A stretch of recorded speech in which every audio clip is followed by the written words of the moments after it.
Hello guys, আজকে আমি আবার তুফান দেখতে আসলাম ফর দ্য সেকেন্ড টাইম। তবে এমন না যে তুফানকে আমি প্রমোশন করার জন্য আসছি বা অনেক কিছু ভালো লাগছে তার জন্য আসছি। ইটস এ গুড ফিল্ম, কিন্তু আজকে আসার স্পেশাল কারণ হচ্ছে, আরেকবার তুফান দেখার কারণ হচ্ছে মেইনলি এই যে আমার আম্মুর সাথে আমি একসাথে মিলে আজকে তুফান দেখবো ফর দ্য সেকেন্ড টাইম। আম্মু, তুফান দেখতে চাও কেন? আর আমার নাতি খুব পছন্দ করে ওর এই তুফান ছবির গান, ও সারাক্ষণ গায়, এই জন্য আমার দেখতে আরো ইচ্ছা করলো এবং সবার মুখে শুনতেছি ছবিটা নাকি খুব ভালো, এই জন্যই আমার আসে। তো বুঝতেই পারতেছেন তুফান দেখার কারণ আজকে তুফান না, দুষ্ট কোকিল। তো দেখি আমরা মাঝখানে আবার আসবো, আপাতত তুফান এনজয় করি। Thank you. এই যে আমরা বসে গেছি অলরেডি তুফান দেখার জন্য। আম্মু এই যে বাসার থেকে খাবার নিয়ে আসছে আমার জন্য। এটা কিন্তু নিষেধ, এটা আমরা স্পেশাল রিকোয়েস্ট করে নিয়ে আসছি। বাসার খাবার তো সবচেয়ে বেস্ট।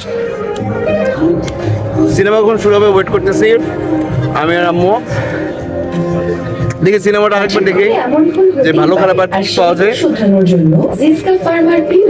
আর আপাতত হাফ টাইম হয়ে গেল, আমরা বিরতিতে আছি এখন আম্মুর সাথে আমি। হাফ টাইম পর্যন্ত তুফান কেমন লাগলো আম্মু? হাফ টাইম পর্যন্ত তুফান কেমন লাগছে? অনেক মজা লাগছে, অনেক এনজয় করতেছি, এখন পপকর্ন খাচ্ছি, অনেক ভালো লাগছে আমার। নেক্সট হাফটা কেমন হবে তোমার মনে হয়? ভালো হবে ইনশাল্লাহ। আচ্ছা, আমরা পুরোটা সিনেমা দেখি, একসাথে সিনেমা দেখছি, এনজয় করতেছি। আর মজা লাগলো এইটা, ভালো লাগলো এটা দেখে যে এতদিন পরেও, অনেক দিন হয়ে গেছে, 17 তারিখে ঈদ ছিল, তারপরে এখন পর্যন্ত হল হাউসফুল। এটা আমাদের সিনেমার জন্য অনেক ভালো একটা খবর। তুফান আসলেও দারুণ চলতেছে, তুফানের মতো চলতেছে। মানুষ ভর্তি, মানুষের ঢল, কোথাও জায়গা পাওয়া যায় না এমন অবস্থা। That's great. আর এনজয় করতেছি, সেকেন্ড টাইম দেখেও এনজয় করতেছি, এটাও একটা পজিটিভ দিক। বাকি কথা পরে হবে, টাটা। ওকে, আমরা তুফান দেখে বের হইলাম, তুফান শেষ করলাম আমি আর আম্মু। এখন আমরা এই যে আমরা বাইকে করে এখন বাসায় যাব দুজনে। তো আম্মু, কেমন লাগলো লাস্ট পর্যন্ত তুফান? লাস্ট পর্যন্ত ছবিটা বেশ ভালো লাগছে, খুশি মনে বাড়ি যাচ্ছি। আল্লাহ হাফেজ। কি ভালো লাগছে বেশি ছবিটার মিউজিক ভালো লাগছে? মিউজিক তো ভালো, লাস্ট ফিনিশিংটা যেভাবে দিল বলে দিও না, মানুষ ইয়ে বলে লাস্ট ফিনিশিংটা সবচেয়ে অভিনয় কার ভালো লাগছে? অভিনয় সাকিব খান প্লাস পুলিশের যে ভূমিকা চঞ্চল চৌধুরীর অভিনয়টা আমার কাছে বেশ ভালো লাগছে। কারণ ও বর্তমানে এইভাবে যদি পুলিশের ডিউটি করে তাইলে আমার মনে হয় বাংলাদেশেও আমাদের সবাই সমাজ মানে ভালো পাবে। মানে তোমার মন খুশি সিনেমাটা দেখে? যাক, এইভাবেই আপনারা পরিবার পরিজনের সাথে সিনেমা দেখবেন, মন খুশি থাকবে। বিশেষ করে ভাই বোন সহ এবং বাবা মা যারা আছেন যাদের, তাদের সাথে একসাথে মিলেমিশে সিনেমা দেখবেন। বাংলাদেশের চলচ্চিত্র আরও বেশি উন্নতি করবে তাহলে।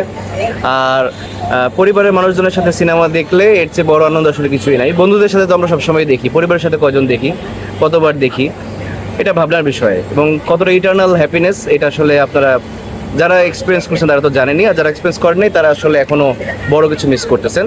So talking about Toofan, second টাইমও দেখলাম আবার, বাট খুব একটা বোরিং লাগে নাই। That is a positive thing. But ওই যে স্টোরির মারপ্যাচ আরও অনেক কিছু করা যায়, তো সেটা আগেও বলছি আমি। But it's okay, entertaining movie. এবং সবাই তো আমার মতো বা যারা মুভি রিভিউ দেয় সবার মতো তো ক্রিটিকভাবে দেখে না, খুব জেনারেল সেন্স নিয়ে দেখে। আমি দেখলাম মানুষ হই হই করে সব অনেক এমন জায়গা যেটা আসলে আমরা হয়তো বা হাসি না, হই হই করি না। বাট এটাই হচ্ছে ব্যাপার, পাবলিকের যে জেনারেল সেন্সটা, জেনারেল যে সেন্টিমেন্ট, এটা ধরতে পারা। সো আমাদের সাথে মিলে সব কিছু লাভ হবে না, জেনারেল পাবলিক নিয়ে চিন্তা করতে হবে। তো সেটা করতে পারছে, যেটা আপনার কাছে অনেক কিছু মনে হচ্ছে মেকি, এটা মেকি না, অনেক সাধারণ মানুষ এটা আনন্দ পায়। তো তুফান ওভাবেই তৈরি করা, জেনারেল ম্যাসের জন্য। এখান থেকে রায়হান রাফিকে আসলে অনেক বেশি মার্কসে দিতে হয়, আর শাকিব খান তো সুপার অ্যাজ ইউজুয়াল। তোকে আমরা এখন বাসায় যাচ্ছি, নেক্সট টাইম আবার কোনো ফিল্ম একসাথে আম্মুর সাথে দেখবো, পরিবারের সাথে দেখবো, তখন আবার কথা হবে। টিল দেন সবাই যারা তুফান দেখেন না আবার দেখেন, সমস্যা নাই, ভালো cinema. Till then, good night, tata, আল্লাহ হাফেজ, আসসালামু আলাইকুম।